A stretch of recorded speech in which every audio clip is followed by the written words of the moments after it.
Over 2,000 years ago, a man sat under a tree. His name was Siddhartha Gautama, and after days of deep meditation, he attained what we call enlightenment. When his disciples asked where they should seek divine wisdom, he didn't point to golden temples. He didn't point to distant sacred mountains. He pointed to something much simpler. He pointed to a rice field. "Learn from the seed," said Buddha. "It knows the secret of death and rebirth. It understands what you are yet to understand." Today, you and I will walk together through one of the most sacred and least understood places on planet Earth. A place where more than 1 billion people find their daily sustenance. A place that has witnessed devastating wars and been reborn in peace. A place where earth meets sky. Welcome to the sacred rice paddies of Vietnam. This is not just a story about agriculture. It's not just a history or geography lesson. This is a spiritual journey. A journey that our ancestors knew well, but that we, in the modern rush, have completely forgotten. Because you see, when a Vietnamese farmer plants a rice seed, he's not just planting food. He's performing a sacred ritual that has been repeated for over 4,000 years. He's participating in one of the greatest mysteries of existence, the mystery of transformation. What if I told you that everything you need to know about your own spiritual journey, about your challenges, your pain, your rebirths, is written in these fields? What if I told you that the wisdom you seek in books, from gurus, in expensive retreats, is freely available, growing silently for thousands of years, waiting for you to simply observe? Today, we're going to find out together. Prepare your heart, calm your mind, because this journey will touch places within you that may have been dormant for a long time. Let's start where it all begins, with a single seed. Look at this seed. It fits in the palm of your hand. It weighs less than a feather. It seems fragile, insignificant even. But inside it lies a miracle. Buddhist monks in Vietnam have a profound saying about rice grains.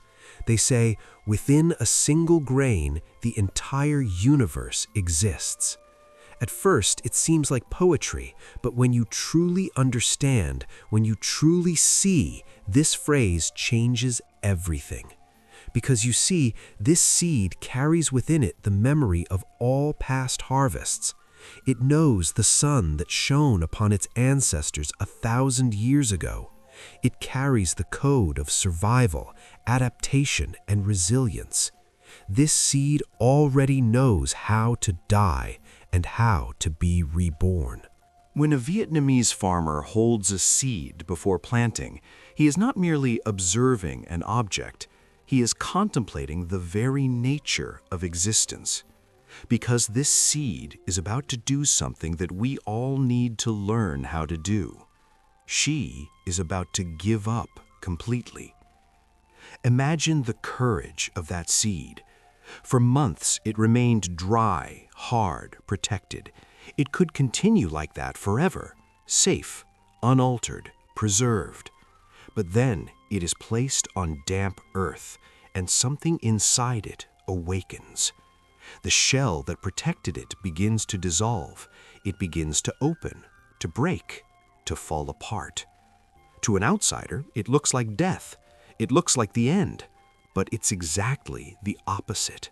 It's the beginning of everything. There is an old story that monks tell Vietnamese children, the story of the seed that was afraid to die. This seed watched its sisters being planted in the dark earth, and it heard the silence that came from beneath the earth. No seed returned to tell what had happened. Then this seed refused. "I want to live," it said to the farmer.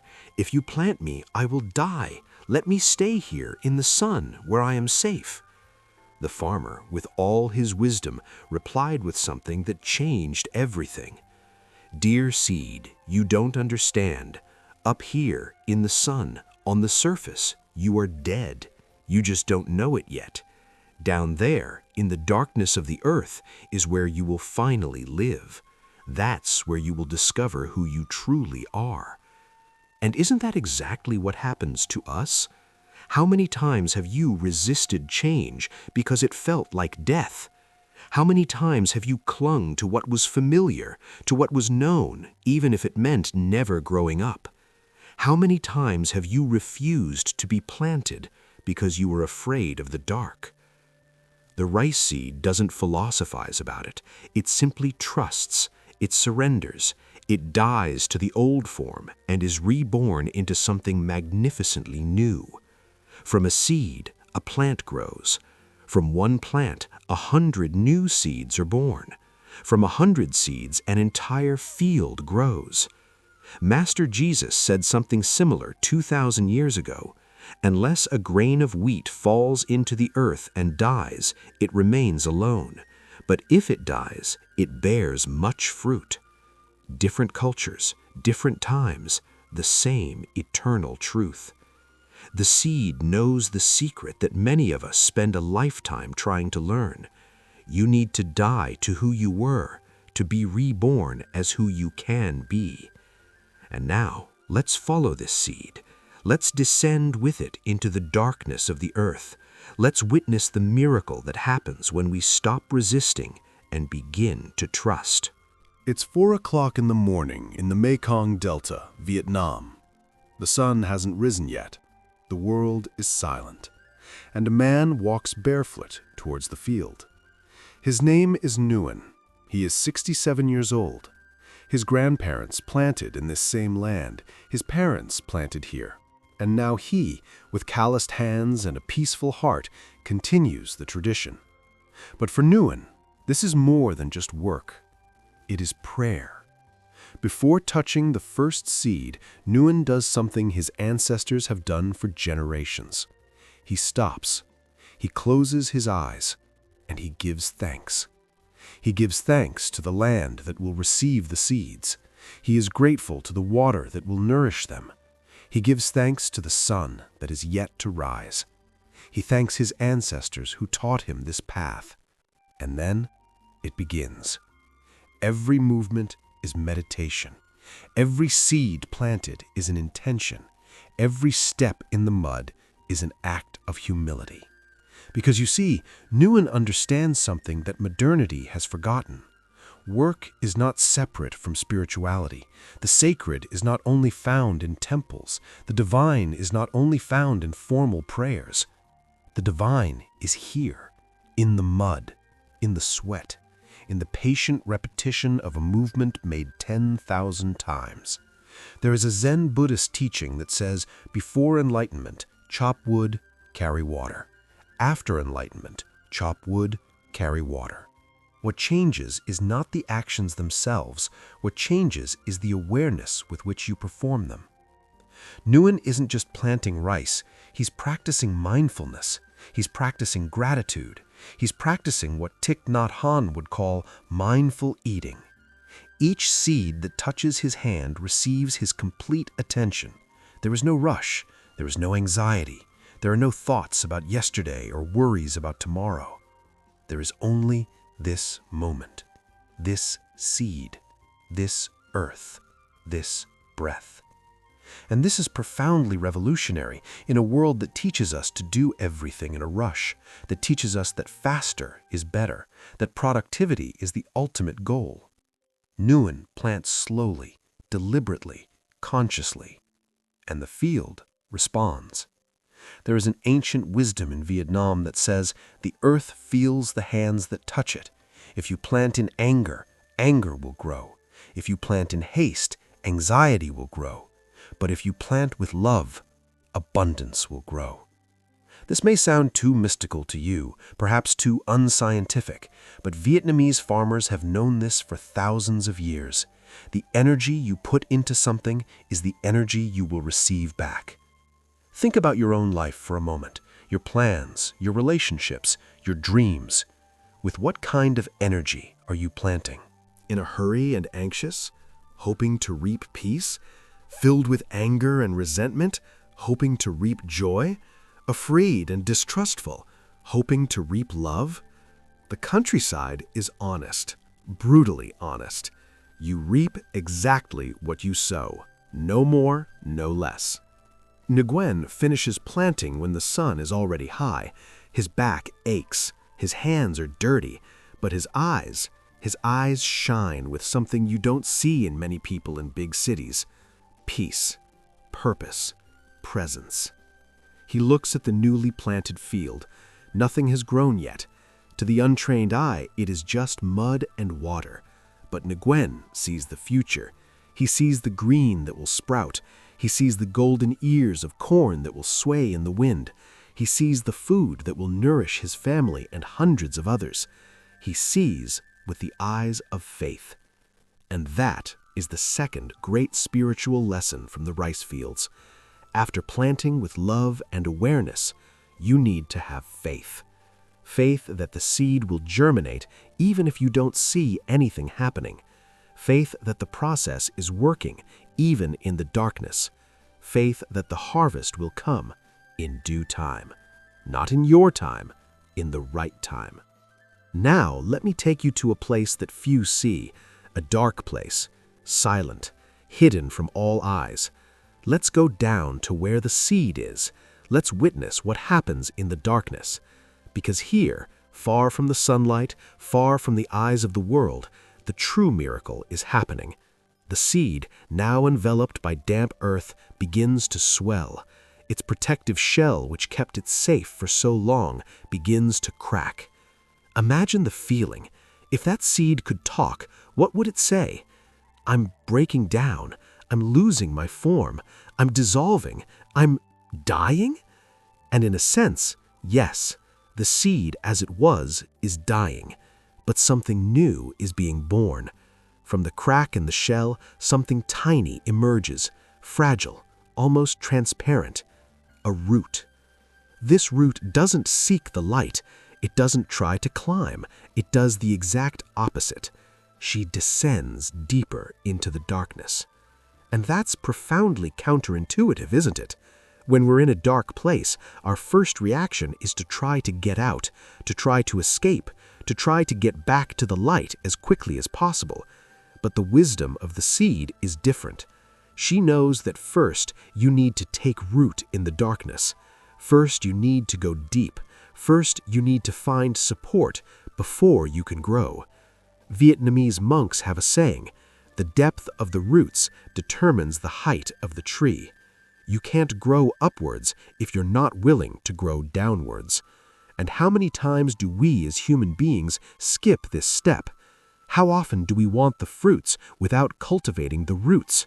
How often do we want the harvest without going through the growing season? How many times have we avoided the necessary darkness and then wondered why we couldn't sustain anything? Darkness is not your enemy. Darkness is where you grow stronger. It's where you delve deeper. It's where you prepare to weather the storms that come. As the root descends, something equally miraculous is happening above. A small green sprout begins to emerge, shy, delicate, seeking the light. But note the order. First the root, then the sprout. First the foundation, then the visible expression. First the invisible work, then the result that everyone will see. Our modern culture is obsessed with what is visible, with what can be photographed, with what can be shown on social media. But true transformation happens in the darkness. It happens in the invisible. It happens when no one is watching.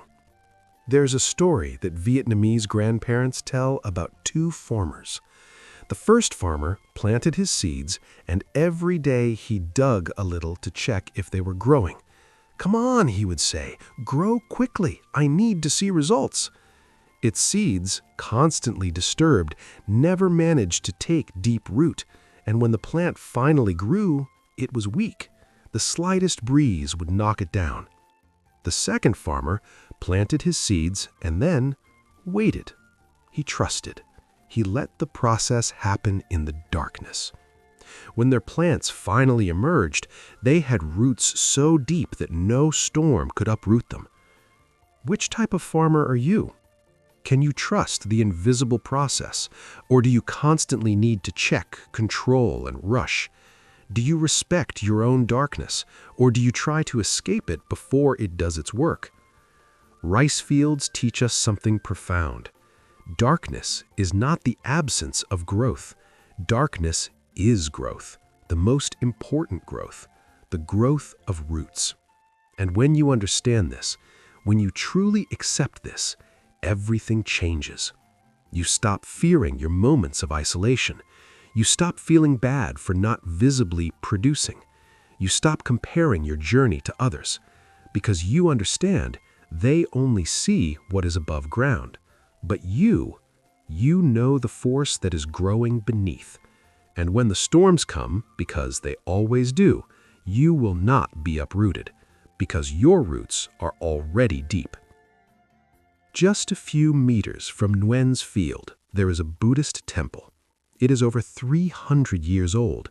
Its walls have witnessed generations being born and dying.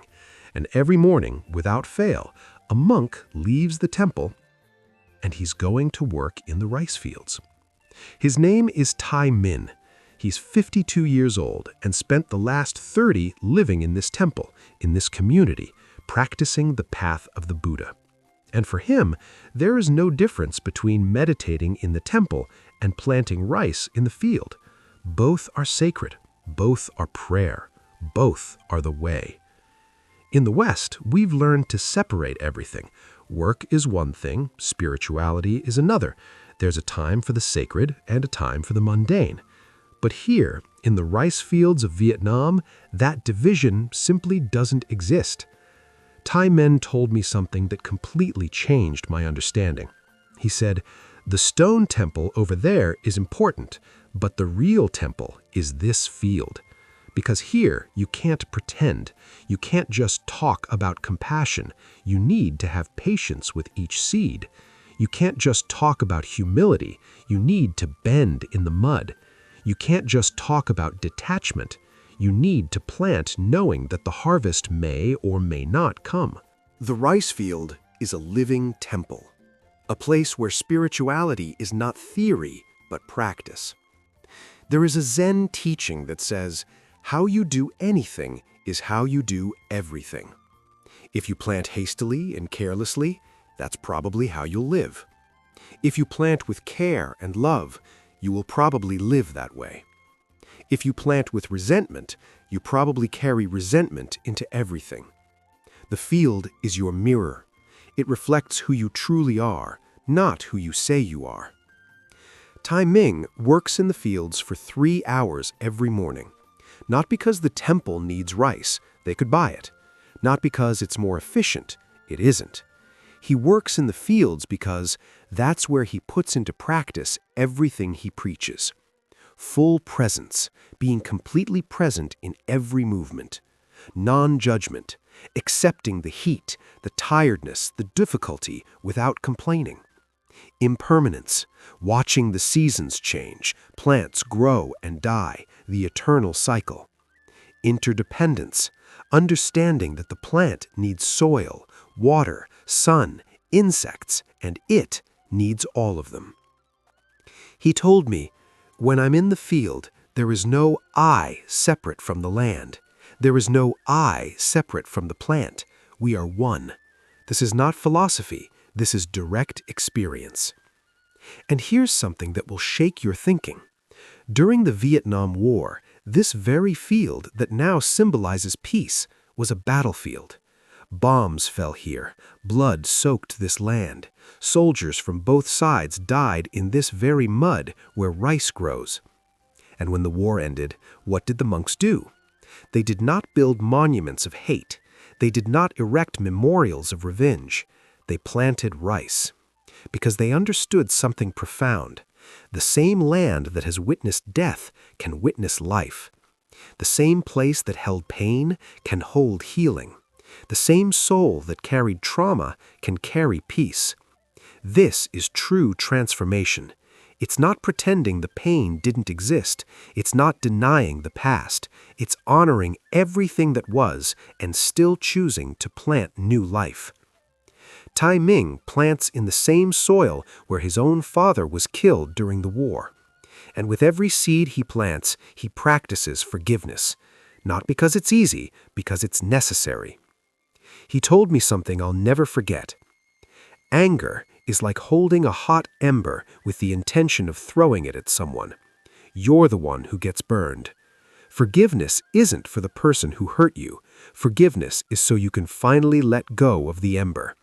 And then he plants, day after day, seed after seed, transforming the battlefield into a food field, transforming land of death into land of life, transforming memories of pain into a legacy of peace. The rice field doesn't judge your past. It simply asks, what will you plant today? And that's your choice too. It doesn't matter what happened yesterday. It doesn't matter how much pain you carry. It doesn't matter how many battles you fought. Today, right now, at this moment, what are you going to plant? Now, look at this field. Really look. What do you see? You see water, you see reflections, you see the sky touching the earth. Rice fields are unique because they need to be flooded. The water covers the land, and in that water, the sky is perfectly reflected. Suddenly, you no longer know what is up and what is down. Heaven and earth become one. The divine and the earthly meet. There is an ancient Hermetic teaching that says, as above, so below, as within, so without. The rice fields visually embody this truth. They don't just teach the lesson, they are it.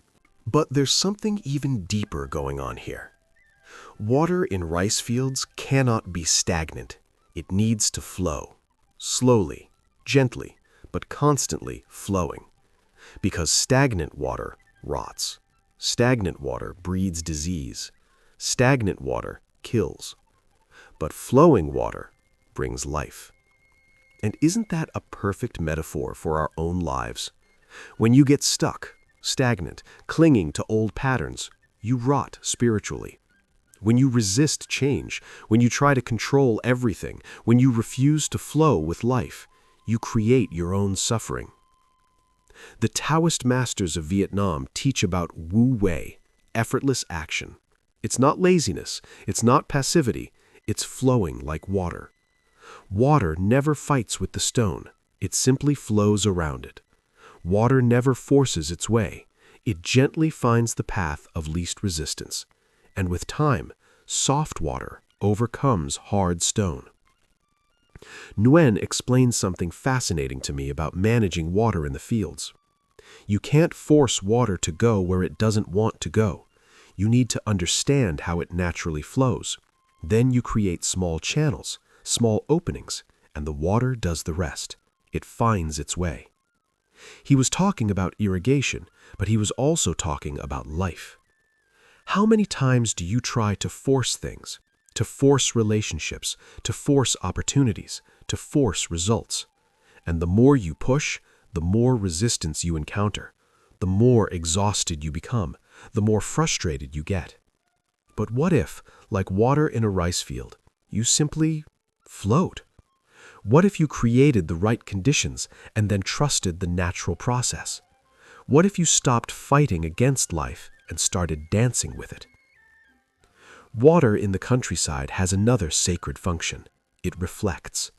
When Thai Min looks at the water in the field, he doesn't just see the sky, he sees himself, his face, his expression, his inner state. Water never lies, he told me. If there's turmoil within you, the water shows it. If there's peace, the water shows it. It's the most honest mirror. And then he asked something that stuck with me. When you look at the water of your life, your relationships, your work, your circumstances, what do you see reflected? Because everything that's out there started in here. If there is chaos in your external life, there is chaos within. If there is constant conflict, there is unresolved conflict within you. If there is scarcity, there is a scarcity mindset. Water doesn't lie, it only reflects. But here's the beauty. When you change what's inside, the water reflects the change. When you find inner peace, your outer life begins to reflect that peace. When you cultivate love, the world around you begins to respond with love. As above, so below. As within, so without. The rice field not only teaches this truth, it lives this truth every single day. There is no growth without challenge. There is no strength without resilience. There is no wisdom without storms. And the storms always come. In Vietnam, during monsoon season, winds of over 150 kilometers per hour sweep across the fields. Torrential rains fall day and night, lightning rips across the sky. For a young rice plant, this seems like the end of the world. But look what happens. The wind blows with brutal force. The rice plant bends. It bends almost to the ground. It submits completely to the force of the wind. And then the wind passes, and the plant rises again, intact, sometimes even stronger. Next to the rice field, there is an ancient oak tree. Proud, strong, rigid. When the storm comes, the oak tree resists. It does not bend. It fights against the wind. I am strong, it seems to say. I will not submit. And often, the storm wins. The oak tree breaks. It falls. It dies. But rice, flexible and humble, survives. Viet Taoist masters have a saying, "Be like bamboo, not like oak." Bamboo bends in the wind, but never breaks. Oak remains rigid and splits. And this is perhaps one of the hardest lessons that rice fields teach us. True strength is not rigidity. True strength is flexibility. When life pushes you, and it always does, you have two choices. You can resist, become rigid, fight against what's happening, and break.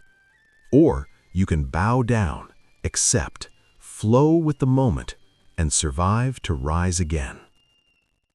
During the Vietnam War, American generals couldn't understand how the Vietnamese continued to resist. They had fewer weapons, fewer resources, less of everything. But they had learned from rice. When the force was overwhelming, they retreated. They bowed down. They seemed to disappear. But they never broke, and they always came back, like rice after the storm. There's a story that grandparents tell about a young man who went to the teacher to complain. "Master, life is very difficult. Every time I start to grow, a storm comes and knocks me down. I'm tired of bending over. Why can't I just be strong enough to resist?" The master led the young man to the rice field. It was right after a big storm. "Do you see that oak tree?"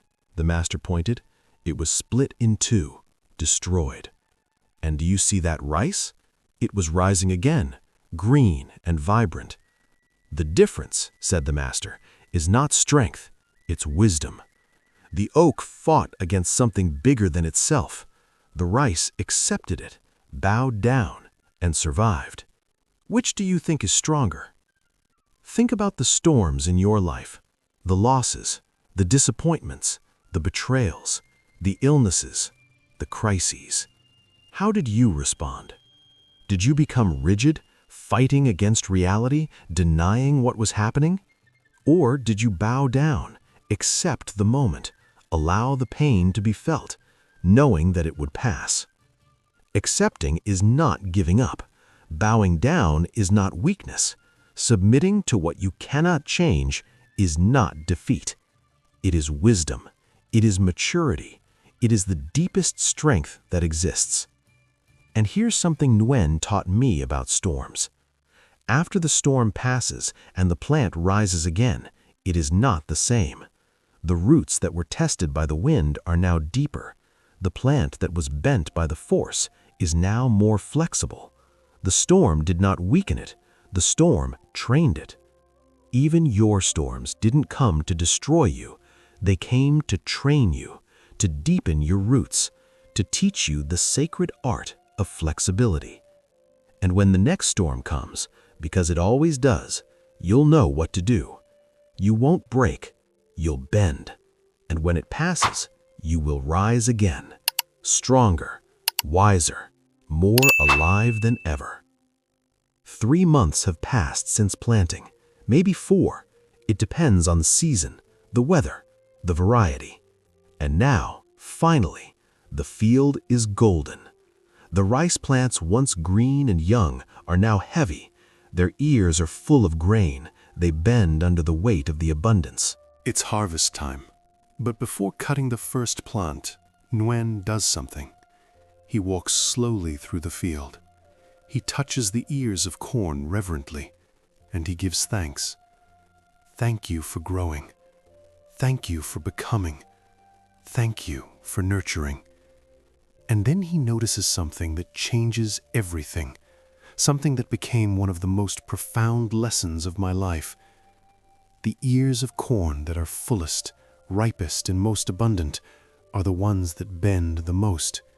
The empty, unripe ears of corn stand erect, pointing towards the sky.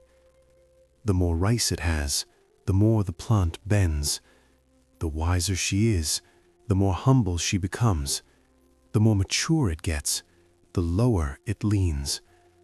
There's a Vietnamese proverb that says, "The rice that makes the most noise is the one with the fewest grains." The empty ears of corn sway high in the wind, making a sound, drawing attention. But the full ears of corn remain silent, bent over, humble.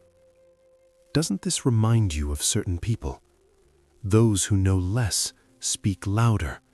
Those with the least experience are the most arrogant.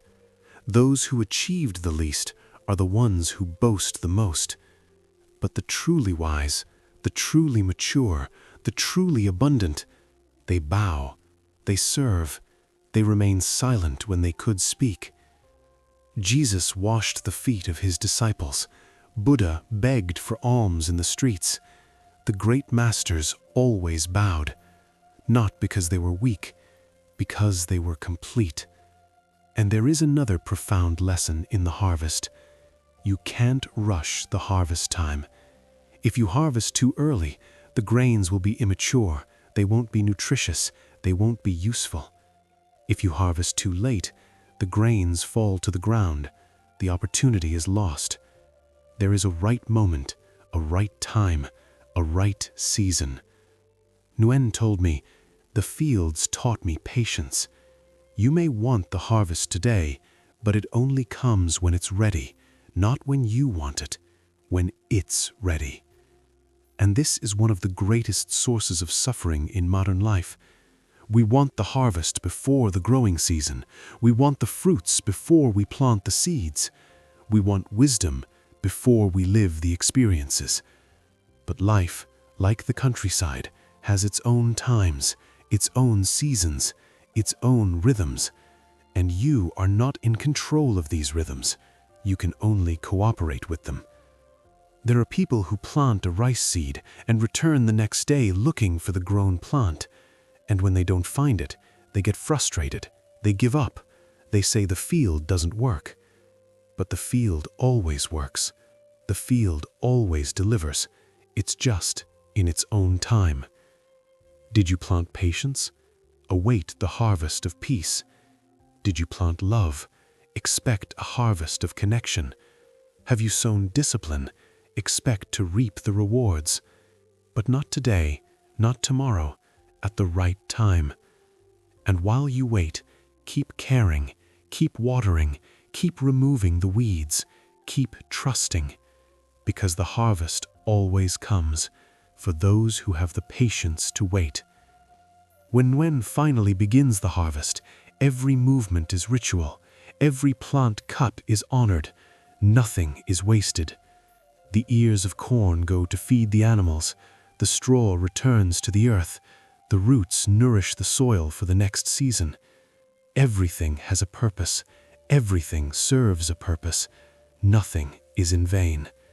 And at the end of the day, when the field is harvested and the sun sets, Nguyen sits at the edge of the empty field. There is no sadness, only gratitude. Thank you for what was. Welcome to what is to come. Because he knows, in a few weeks, he will plant again. And the cycle continues. The field is empty now. The harvest has been taken. The soil is exposed. To the uninformed eye, it looks like the end. But for those who know the fields, it's just a new beginning. Because life is not linear. Life is cyclical. Birth, growth, maturation, death, and rebirth. Spring, summer, autumn, winter, and spring again. Planting, growth, harvesting, resting, and planting again. The rice fields perfectly embody the Buddhist doctrine of impermanence.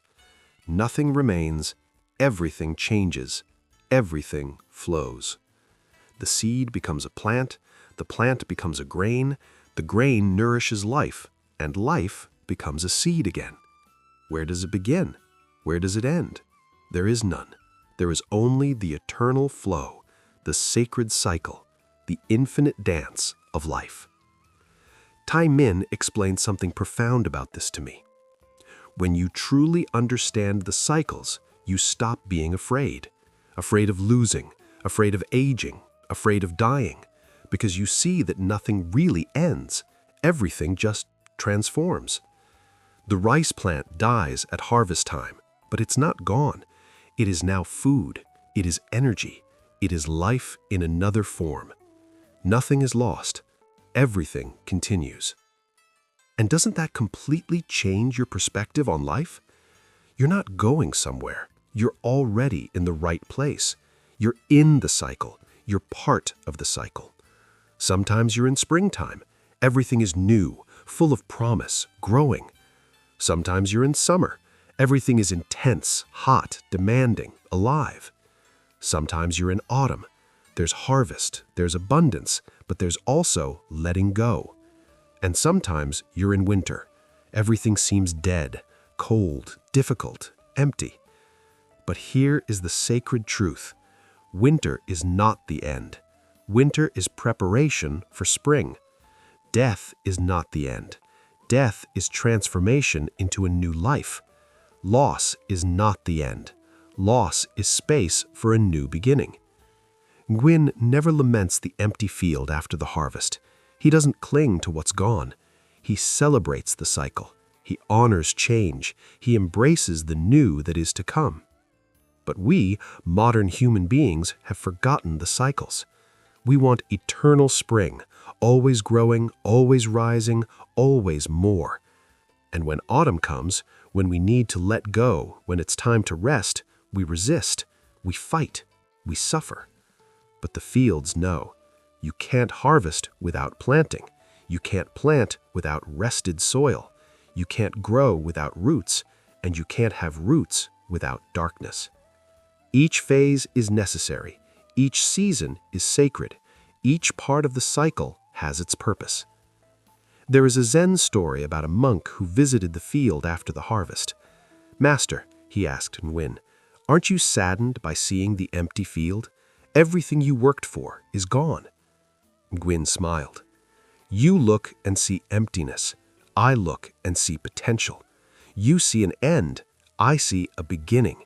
You see loss. I see space for new growth." Furthermore, he continued, "the rice isn't gone. It's feeding my family now. It's nourishing a child's body. It's giving a mother energy to care for her baby. How can that be a loss?" Your life is also cyclical. There are things you need to let go of to make room for the new. There are old versions of you that need to die so that new versions can be born. There are beliefs that you need to gather and transform. And when you're in the winter of your life, and you will be, we all will be, remember the rice field. The empty field is not dead. It is resting. It is preparing. It is renewing itself. And soon, very soon, spring will come again. Because the cycle never stops. Life never stops. Transformation never stops. You just need to trust and go with the flow. There is something we haven't talked about yet. Something essential. Something that modern individualism has made us completely forget. The rice fields teach us that you can't do it alone. When it's planting season in the fields of Vietnam, it's not just one family that plants, it's the entire community. All the neighbors come, young and old, men and women, rich and poor. And together, they plant. One field today, another field tomorrow, until all the fields in the village are planted. Nobody pays anybody, nobody owes anybody anything. It's simply what happens. It's the way it's always been done. Nguyen explained to me, if I tried to plant my field alone, it would take weeks, and by then the season would have passed. But when everyone comes to help, we plant in a day, and when it's my neighbor's turn, I'll go help him. This is called interdependence, and it is one of the most profound truths that Buddha taught. Nothing exists in isolation. Everything depends on everything else. The rice plant depends on the sun, but the sun alone would burn it. She depends on water, but too much water would drown it. It depends on the land, but land alone is not enough. It depends on the farmer, but the farmer depends on the plant. Everything is connected. Everything is interconnected. Everything coexists. And we, human beings, are no different. Do you think you're independent? Do you think you made yourself? Think about everything you needed to be here now. You needed parents who conceived you, food that nourished you, food that someone planted, air that you breathe, air that trees purified, water that you drink, water that the earth filtered. You needed teachers to instruct you, builders to construct your house, farmers to grow your food. You are not an island. You are part of an infinite web of connections. And when you truly understand this, when you feel it, everything changes. T. Min told me about an experiment they did at the temple. They planted a field by themselves, each monk tending only to his own section without help. And they planted another field together, collaborating and supporting one another. Both fields received the same sun, the same water, the same soil. But the field planted communally grew 40% stronger. It produced 40% more rice. Why? I asked. Because, Demon replied, plants know. They feel the energy with which they were planted. Shared love is always stronger than isolated effort. It may seem too mystical, it may seem unscientific, but Vietnamese farmers have known this for generations. Food grown with love, in community, knowing it will feed your family and your neighbors, that food is different. And there is a profound lesson here about his own life. What fields are you trying to plant on your own? What dream are you carrying alone when you could ask for help? What pain are you processing alone when you could share it? What journey are you taking alone when you could have company? Modern individualism has sold us a lie. You need to be strong on your own. You need to succeed on your own. Depending on others is weakness. But the rice fields know the truth. Community is not weakness. Community is survival. Interdependence is not dependence. Interdependence is the very nature of life. Nguyen told me something that I carry in my heart. The countryside taught me that when I help my neighbor, I'm not wasting my time. I'm investing. Because when I need them, they'll be there. Not out of obligation, out of love, out of community, out of humanity. And more than that, he continued, when I work in my neighbor's field, I don't do it so that he owes me something. I do it because it's the right thing to do. Because we are all part of the same village, of the same human family. Imagine a world where everyone thought like that, where helping is not a transaction, but a natural expression of connection, where community was not a sacrifice, but a celebration, where interdependence is not a weakness, but a strength. This world exists. It exists in the rice paddies of Vietnam, and it can exist where you are, if you choose. Because in the end, we are all planting in the same great field of life, and the harvest is for all of us. There's something I still need to tell you, something difficult, something we can't ignore. These fields, which now seem so peaceful, carry memories of horror. During the Vietnam War, more than 7 million tons of bombs were dropped on this country. To put it in perspective, that's more than all the bombs used in World War II combined. And where did those bombs fall? In the rice fields, in the villages, among the people who were just trying to survive. Nguyen was 7 years old when a bomb fell near his camp. He survived. His older brother did not. Thay Ming was 15 years old when her family had to flee. They walked for days, starving, hiding. Her father was killed. Her mother never fully recovered. And they are not exceptions. They are the norm. Virtually every Vietnamese family has stories like this. What is miraculous, what is absolutely extraordinary, is not that they survived. That's because they forgave them. Today, 50 years after the war, you don't find hatred in those camps.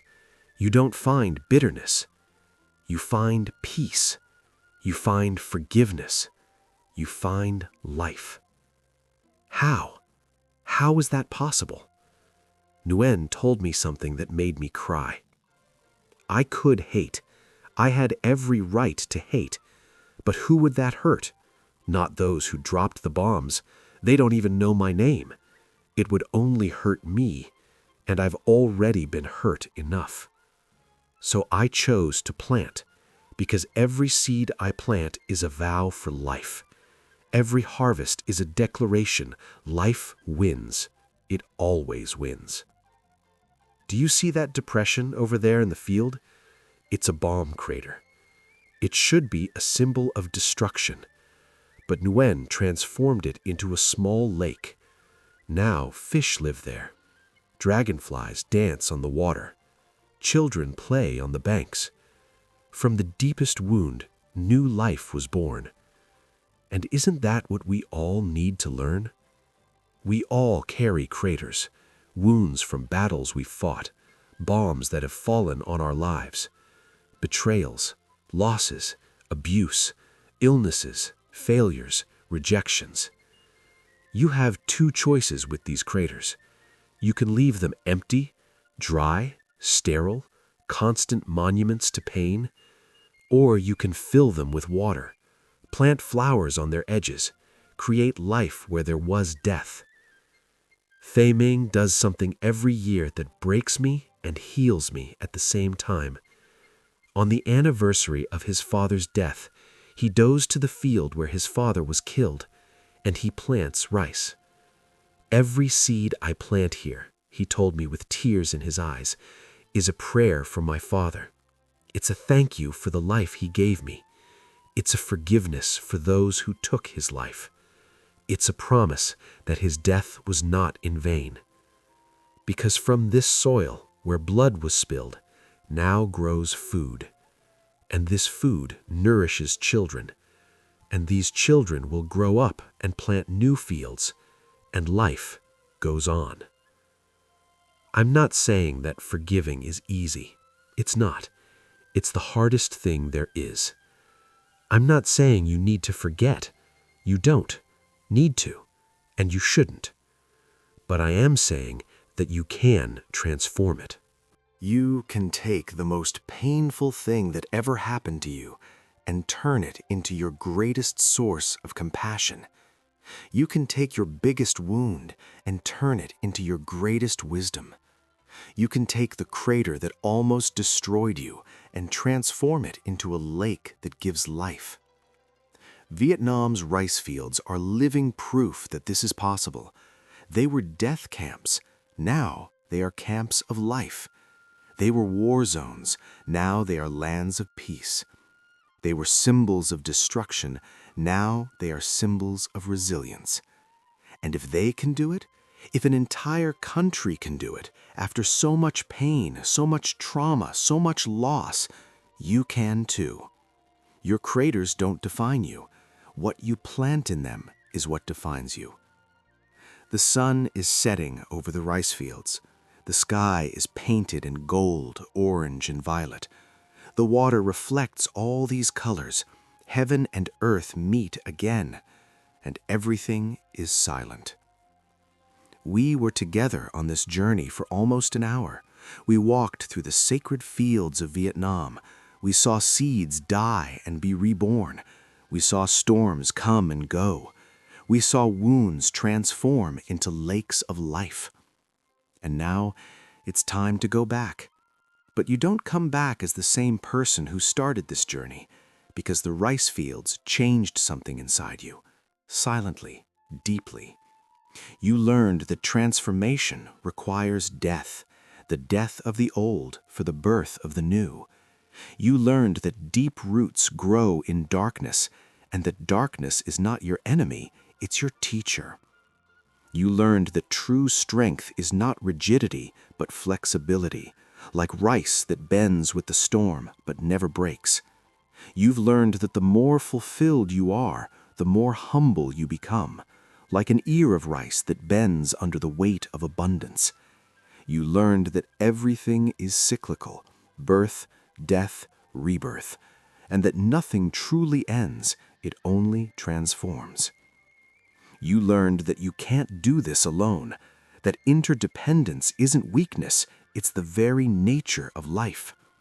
And you learned that even the deepest wounds can be transformed into sources of life if you choose to plant instead of holding grudges. Gwen is sitting at the edge of the field now. The workday is over. His hands are resting in his lap. His eyes are closed. He is not sleeping. He is in silent prayer. "Thank you," he whispers to the field, to the earth, to the sky, to everything that is. And the countryside responds, not with words, with peace, with fullness, with the silent certainty that all is well. Tai Min rings the temple bell. The sound echoes across the fields, 3 times. Ding, ding, ding. It is a call to evening meditation, but it is also a blessing for the countryside, for the earth, for all beings. Now, let me ask you a few questions. You don't have to answer out loud, just feel them inside. What seeds are you planting in your life today? What roots do you need to deepen before trying to grow further? Which storms do you need to stop resisting and start bending to? Which old version of you needs to die so that a new one can be born? What craters in your life can you transform into lakes of life? What fields are you trying to plant on your own when you could ask for help? And the most important question of all, when you look at the water of your life, your relationships, your work, your circumstances, what do you see reflected? Because everything that's out there started in here. The rice fields of Vietnam aren't just there on the other side of the world. They're inside you.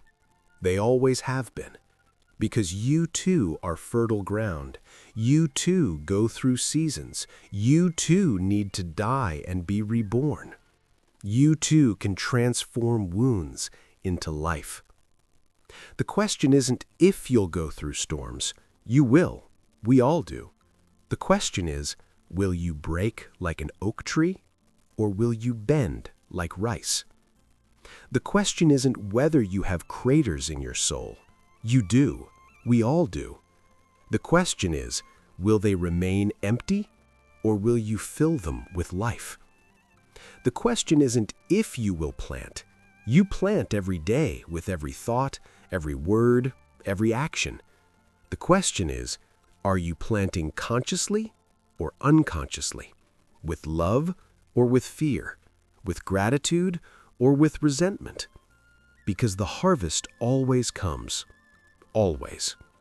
You reap exactly what you sow. No more, no less. The sun has now touched the horizon. The last ray of golden light crosses the field. For a moment, everything is illuminated. magical, sacred. And then, night falls. But night is not the end. It's just another part of the cycle. It's the necessary rest before a new dawn.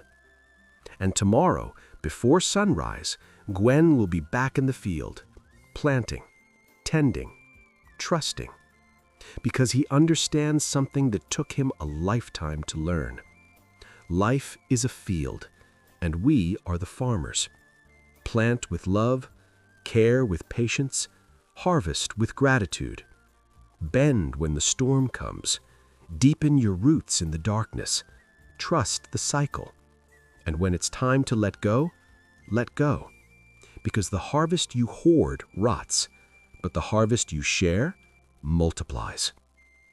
Before we say goodbye, I want to give you a gift, a simple practice that Tai Ming taught me.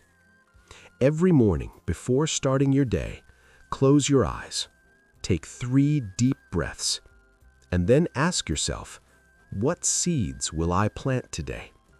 Not in a literal field, but in the field of your life, in the soil of your relationships, in the land of your work, in the garden of your soul.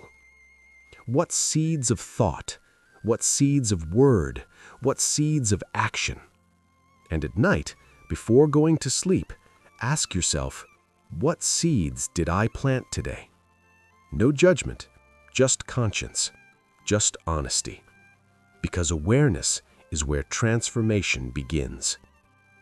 The rice paddies waited 4,000 years to teach you these lessons.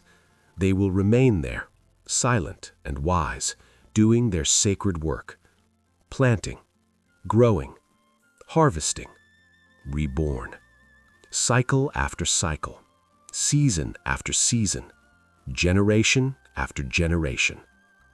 And now, these lessons are yours, not to hoard, but to live, not to know, but to be. When you emerge from this moment and return to your daily life, you will face challenges, you will face doubts, you will face fear. But now, you have something new, an ancient wisdom, a sacred reminder. When the storm comes, and it will come, remember the rice that bends. When the darkness comes, and it will come, remember the roots that grow. When the pain comes, and it will come, remember the crater that became a lake. You are stronger than you think, more resilient than you imagine, more sacred than you were taught. You are fertile soil. You are a powerful seed. You are an abundant harvest. You are the rice field. May you plant wisely. May you grow with patience. May you reap with gratitude. And that you always, always trust the cycle. Thank you for walking with me through these sacred fields of Vietnam. Thank you for opening your heart to these ancient lessons. Thank you for being here, now, in this sacred moment. May the peace of the countryside be with you. May the wisdom of the seeds guide you. And always remember, inside a grain lies the entire universe, and within you lies everything you need to flourish. Namaste. If this journey touched your heart, share it with someone who needs to hear it. Leave a comment telling us which lesson from the rice fields resonated with you the most. And if you want to continue this spiritual journey, subscribe to the channel. Every week we explore sacred places and transformative teachings together. Until we meet again, may you be well, may you be at peace.